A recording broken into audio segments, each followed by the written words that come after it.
Assalamu alaikum, brothers, sisters, friends. I'm here with Nosson. Nosson, yeah. Nosson, nice to meet Imran. Yeah, nice to meet you. And we're going to have just a casual discussion. So name? Imran. Oh, Imran. Okay. We're just going to have a nice casual discussion regarding two key things, two sort of fundamental areas of belief, and Islam in particular. And it will link to Judaism and Christianity, generally speaking. About belief in God and the Prophet Muhammad, peace be upon him. Just to touch upon those, because I was hearing a bit of your discussion earlier. And there was a few points that you brought up. I don't think they were cleared, clarified or given enough due importance or understanding behind them. So I wanted to just clarify those and give you a bit more as far as substance is concerned with those 2 points. So you said something about belief. Yeah. You believe in God, obviously. Yeah. I would say more than that. I would say I know that there's a God, because it's the way I understand reality. Yeah. It's just my understanding. Okay, that's very interesting. But you said you don't believe in absolutes, so if you can just clarify that point for me, so I understand your position. I don't necessarily believe in like absolute truth when it comes to humans. Like if you're human, like here's the thing. Our knowledge, is limited. So what we anything that you know about something is always going to be limited, right? You cannot know anything absolutely. Yes. So when it comes to religions and this kind of things, it has that. It's always due through man, and that has a certain amount of limitation. Yeah, but here's the thing, Nosson. You made a statement that you can't know anything absolutely. Yeah. Right. Yeah. Now, if we look at that statement, there's a problem with it, because then how could you know that statement absolutely? Do you see the point? Right, so there has to be some absolutes. Yeah. There's an exception to every rule. Yeah, and I think you pointed out what that was, which was the belief in God, right? Because here's the thing. There's a difference between. I would argue that there's a difference between. By the way, the sound's going to be fine with all this wind. Yeah. They've accommodated for that, I think. I think there's a difference between being absolutely sure, in the sense that you're 100% confident in something, and that you've done all the research and done everything. And then there's another level of absolute certainty, which says that that you're absolute certainty, like infinite uncertainty, so to speak. Yeah. So I think that because we're limited, you can never know that you're absolute certain. So from that perspective, I can't even know that I exist. Yeah. Right? And I can't know that God exists from that perspective. But leaving that aside, leaving that absolute certainty, then there's just the certainty that we talk about in everyday life, right? Which you can be certain. Yeah. So, but I'm certain. I'm absolutely certain from that perspective, from an everyday perspective, that I exist. I'm absolutely certain that it's God. See, what you're touching upon is roots of knowledge, right? And you're right to a great extent. I agree with you. But this is why in Islam, for example, when it comes to belief in God, right, we begin with the fitrah, which is now normally in the Western world you have roots of knowledge which are you have empiricism, which is through observation. Yeah. You have the use of the rational faculties to reason, to use deduction and so on and so forth. And like you said, these tools, because it's based on a limited human being, they're not going to give you absolutes from that perspective. Yes. But in Islam, we believe that there is another type of knowledge, which God has placed within every human being. So it's called the fitrah. And the fitrah is what the Prophet Muhammad said. It's in the Quran as well. It's the first nature, the pure nature every human is born upon. So it's a knowledge which is implanted within, if you like, the spiritual DNA of the human being. And that is certainty, because it's not. You don't arrive at that using your limited faculties as a human being. But what happens is, because the Prophet Muhammad in a narration, he said that every child is born upon the fitrah, but it's his parents that make him a Jew or a Christian or a Magian, and by extension, if you look at it from today's perspective, society shapes him basically. The fitrah becomes covered, it becomes veiled. So what you can do through reasoning, through empiricism, through studying the world and using your human faculties, is to try and uncover that reality within the human being. Because that's what was interesting, and I may be understanding you wrong. So what reality, that's what you say again? About the belief in God. So the knowledge of God. Uncover the knowledge of God which is placed already within human beings, right? Obviously this is not much appreciated by Western discourse as it stands today, but what's interesting is, what you could be linked to is there is a concept of first principles, foundational beliefs in the Western tradition as well, understanding. Maxims, etc. Exactly. For example, science is based on an axiom that the real world exists, right? Without it, you can't do science, right? Yeah, And you can't prove that by it's a given assumption. It's a given assumption. We don't exactly. discuss it. It's just automatic. So if you want to make this point to a Western audience, what I would say is that you can see it as that, as the belief in God as being an axiom. We begin with that. It's the first principle. It's fitra. It's innate, right?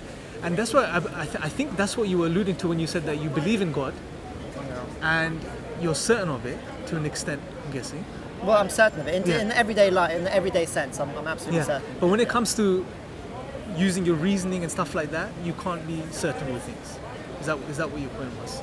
No, I was just a philosophical point that what I'm saying that because we're limited, then when you're talking about absolute certainty, like absolute certainty, like infinite certainty, then you cannot know anything. Even this is just my own idea. Like I think it was Descartes says, I know, I think therefore I am. I think therefore I am, because he was about to destroy himself. If you think about it, if you look at his life, he was about to destroy himself. Destroy himself. Yeah, because he let go. Couldn't get any, he let go of everything. Yeah, he couldn't get anywhere. He couldn't get anywhere. But I would argue that even that is not certainty, because that is a piece of reasoning that you've used that may be faulty, or because he was thinking that he thinks, right? He could be flawed in that understanding. I don't want to get bogged down in it. I guess it's really a side point. It's just that all I'm saying is that because we're limited, we cannot have infinite certainty of anything.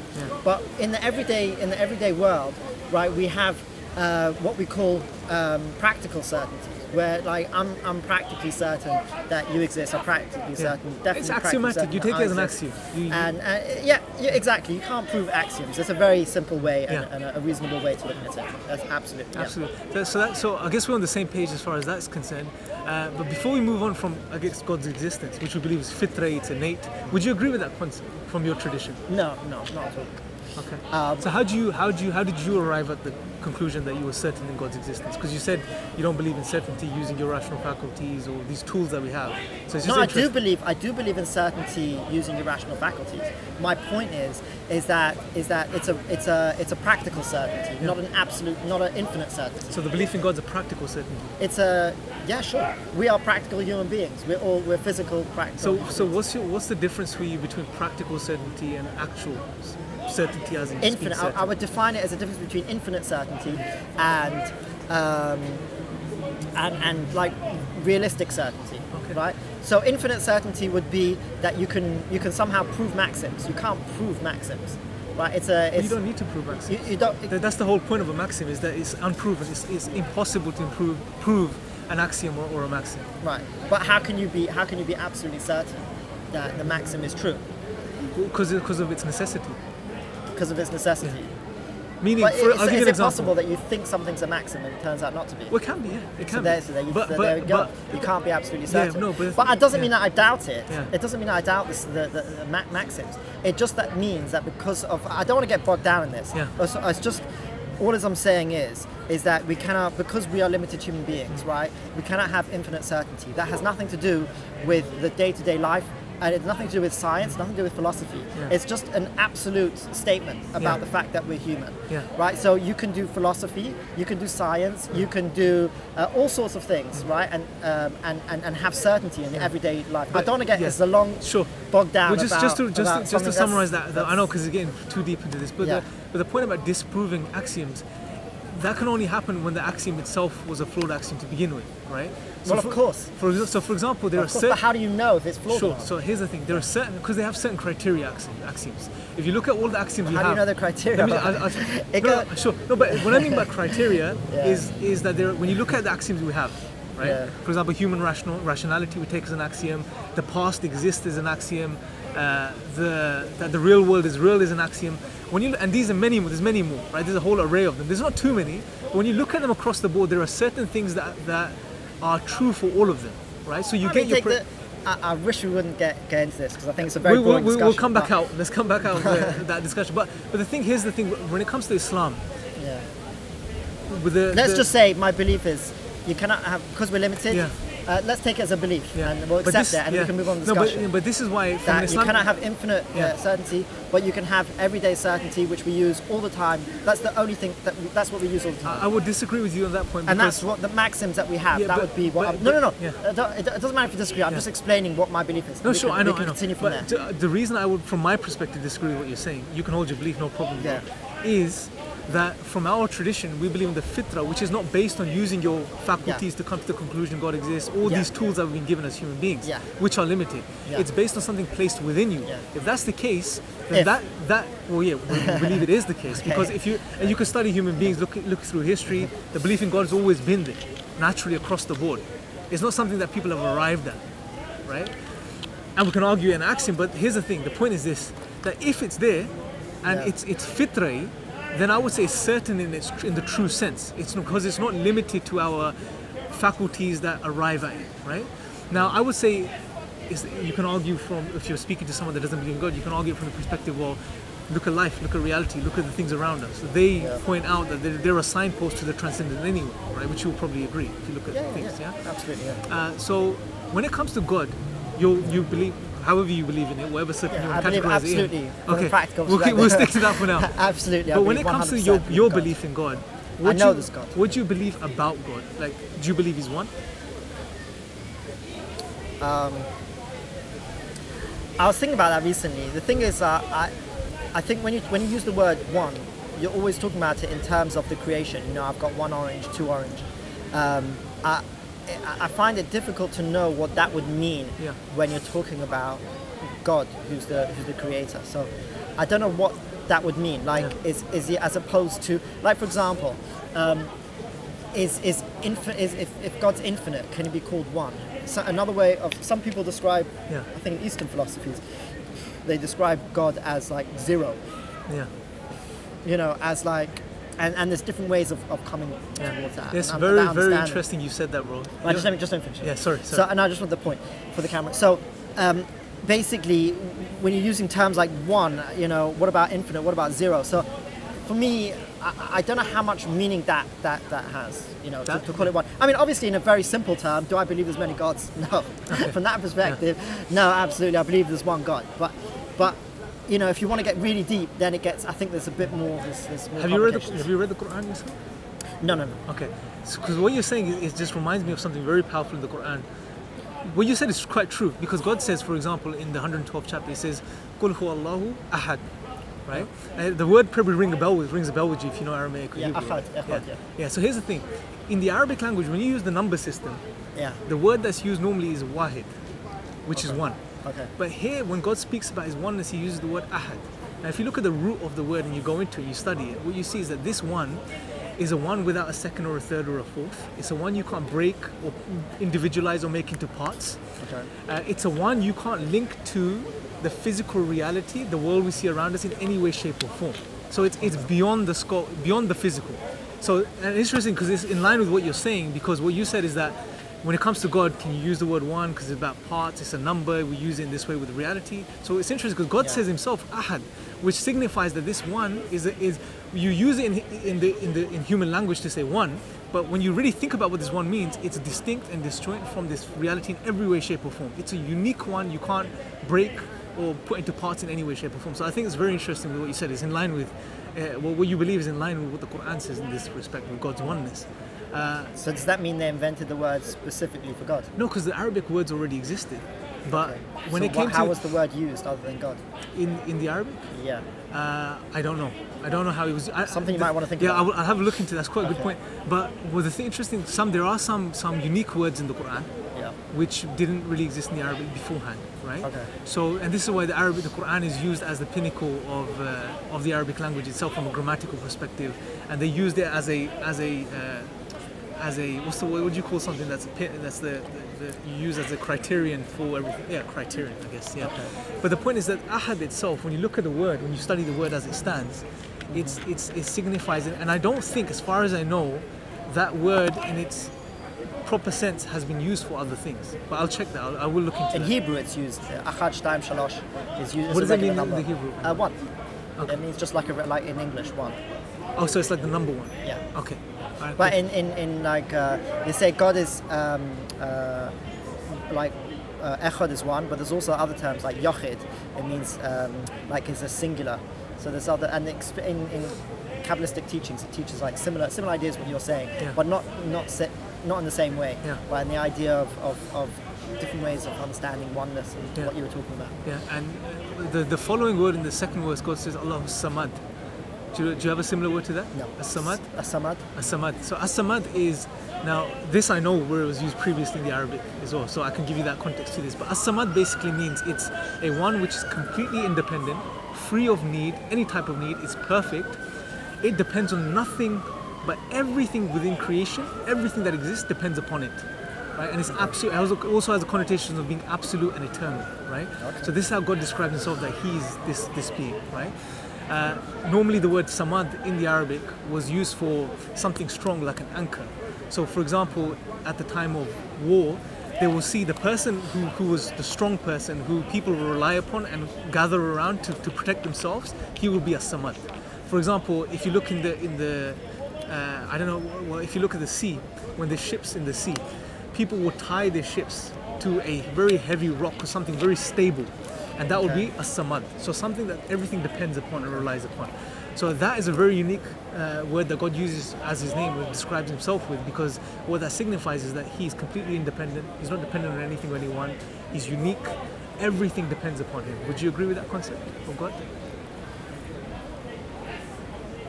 My view of God, the way I understand God, actually I think, as far as I understand, this is quite many cultures have understood this way of understanding God, is that basically that God is everything, right?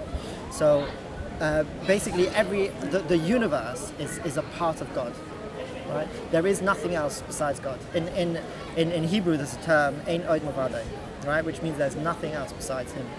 That means that there is only one existence, and that is God. That's interesting, because what we would say, would disagree with that slightly. We would say, for example, la hawla wa la quwwata illa billah, there is no power or might except the power of God, right? But when it comes to creation, we would say God is distinct and disjoint from it. And the word as-samad also has this connotation, as well as ahad as well, that he's distinct and disjoint. He's not a part of this creation. And one logical way of looking at it is, if whoever made this bottle doesn't become the bottle, right? Yeah, but he's that's distinct and disjoint from of course, because we're not the same as God, are we? Yeah, no, but analogies don't apply to God, but it's just to make the point that if God always existed, which we believe he did, is eternal, and he created this finite effect, this creation, right? Yeah. And he existed before it, then he's not the creation itself, because we believe God is the being that can create from or via nothing. He's the only being that could do that. We can't. Creation can't. Like anyone that makes a bottle, they make it from raw material. They have the raw material, then they just reshape it into this. Yeah. But when it comes to God, he's the only being that has the ability to create from or via nothing, via his power and his majesty, right? So we don't say God is a part of creation. He created the creation and he's distinct and disjoint from it. He's way above the creation. Yeah. So that's, I guess, a point we would disagree at. Yeah. Unless I just want to add to that. That my first understanding of God was actually through analogy, was through science actually. Okay. Well, That's as a kid, I was interested in science. So I had this physics book. Well, actually, I didn't really study physics in my school, but I had these physics books, and I got as like 8 years old. Anyway, so in physics, right? So all nature is. The whole universe is basically just four forces, right? You know, the weak force, the strong force, and you know, and scientists are from string theory, they're assuming that there's really just one force, and they've already broken it down to just two forces, so that's why they make that assumption. The point is that if the whole universe, right, and which looks like, you know, you got a camera, you got people and everything, it looks like there's all these different things, and really it's just one force. If that's true physically, how much more so is that true, you know, spiritually and emotionally? So for me, that's so for me, my understanding of the universe as being part of God is very much in line with what we actually see of how the universe itself is comes about. There's a slight. See, I see what you're saying, but here's the thing: when your science studies the physical, right? Right? Now, just because what's true for the physical, it doesn't mean it's true for the metaphysical, right? It's true for the metaphysical too. Not necessarily. Principles. Metaphysical principles exist within this reality, but they're not physical. That's the whole point. Take mathematics, for example. Talk about maxims, right? You take one maxim, like for example, and based on that, you can have you can build a whole thought of mathematics, right? And that's how it is that's how it is in the metaphysical Yeah, but realm. That's also- not yeah. Mathematics is not physical. Sure, it's but metaphysical. my point is that you can't translate over what you see about the physical over onto the metaphysical. Or you can't overlay it just like that, because there's No, for it's a example- metaphor. Yeah, no, but That but it itself doesn't is a metaphor. Sure, but here's the thing: science. If you look at science itself, it's based on induction. It doesn't give you certainty anyway. So the models always keep changing. So today they're saying the following what you're saying. Tomorrow they'll come up with a different theory. That's the nature of science. It's fluid. It's not. It doesn't work with absolutes. So to use it as That's a bit of misrepresentation, because although if you talk about science as like one whole massive field, that's not really a good way of looking at it, because science has many different fields and they're not all the same. But I'm talking about the foundations of science itself. If you look at the philosophy of science, it's based on certain principles such as induction, the method it uses, and if you speak to any philosopher of science, he will tell you that science doesn't deal with absolutes. It doesn't give you 100% truth or certainty, because it deals with that's not science. That's a philosophy of science. Yeah, but that's what science is based upon. Because science, for example, science. Not really. In order to yeah. do science, you don't need philosophy of science to do science. No, but you philosophy. may be using it without realizing it. we But you don't need to have those. Let me just philosophies clarify to do my science. point. And I think most of them didn't. Sure. They might have had a knack for it, Yeah. but they didn't. No, but let me clarify. You're right. They weren't philosophers. Science they were doesn't need the scientists. philosophy of science, because philosophy of science isn't a thing. What philosophy of science is, it describes the method of science. So it just explains what's there. Exactly. Yeah. Exactly. So that's what I'm telling you. What it's describing is that science is based on things like induction, is based on empiricism, the empirical method. And if you just look at induction as an But example, I want to go back to what you said. That's let me just changing. finish the one point. Go on. Just if you look at induction as just one example, induction is when you do your observations, you take many observations, and then you make a general conclusion based upon it. Right. Yeah. So you say you observe 10,000 birds in Hyde Park over a month. Yeah. Now the scientist observes them and he sees every single bird is grey, and therefore at the end of his experimentation he concludes that all birds that fly over Hyde Park are grey. This is the use of induction in science. That's what they do. But what you see is that there's always room for error. There's a very interesting book by Samir Okasha called The Introduction to the Philosophy of Science. He touches upon this as well. That's biology. It's not the same as No, physics. this is across the board. Physics, biology, chemistry. The method that's used is based on induction. It's always going to be the case, because you're always working with observations, and your observations are always going to be limited. Okay, but let's put it this way: when you say science changes, those laws of physics I was talking about, they haven't Science changed. doesn't change, but They what haven't science? changed. No. So we're there's getting no mixed. point in putting them all in one bag when they're actually very separate. No. Let me you just understand? let me differ. You're right, because when we talk about the laws of physics, the laws of physics are what they are. They are things that I'll we. tell you what. You know what I'm going to do? I'm going to let you finish to your end point, and then I'm gonna. That's fine. That's fine. Because we're getting very stuck on that. Yeah, So well, let's go on. move on past this Go point on. as well quickly. But my only point with with science is this: that it doesn't deal with absolutes, because it's based on things like induction.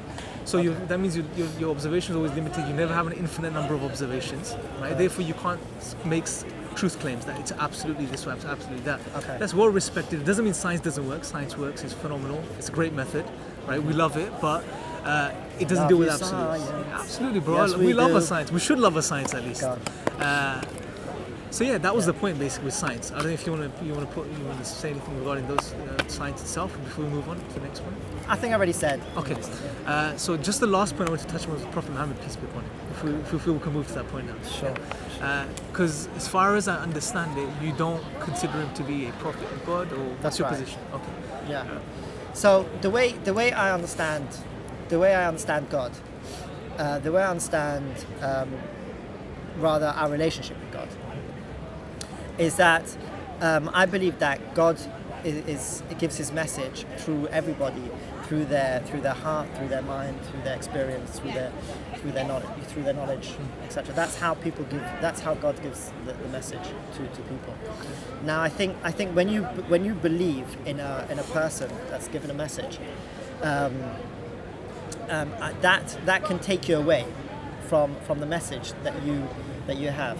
Now, the closer that the message is of that person to what God wants, right, the less it's going to take you away, and the more that person will encourage you to listen to that message inside your heart, right? I believe that when it comes to Islam, Prophet Muhammad, I do not believe that is very close to the message of what God has given in the heart. Yeah. Now, for example, if I'm going to look at you, right, and you seem like... Sorry, you okay? Yes. Yeah, it's fine. Okay.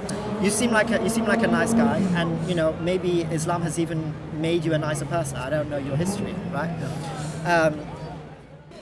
it's like you've got the idea, you've got the Quran, which is a perfect book, right? But we're not perfect. So what's the point of having this perfect book if you're not perfect? It's like having a what's it called in Oxford? What's the highest level degree when you get but you get a really good mark. It's called class, first class. First class. A first. Yeah. You get a first in Oxford, and then you're flipping burgers. I mean, what's the point of having something so you're misunderstanding what the Quran perfect. is. No, but here's the thing. We're not perfect. But here's the thing. The Quran is guidance, right? It's guidance. Hudan lin-nas, for example, is guidance for mankind.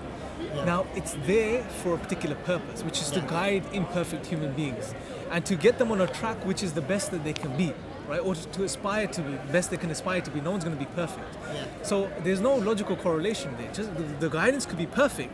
How much you follow, how much you can follow, how much you try to follow is up to the individual, right? So I don't think there's a discrepancy there. But anyway, should we move to the point of prophethood? Quickly touch on that before we go over that. I've gotta go. You gotta go? Yeah. Do you want to finish off? Yeah, let's finish off quickly. 2 more minutes. 5 more minutes. No, I've got to go now. Okay. I've got to go now. But do you want to continue in like? Yeah, we can carry on. I'll probably be in next week or the. No, I'll come back today. I've just got to go. Okay, when you come back, we'll do prophet. Okay, let's go. All right, okay, see you.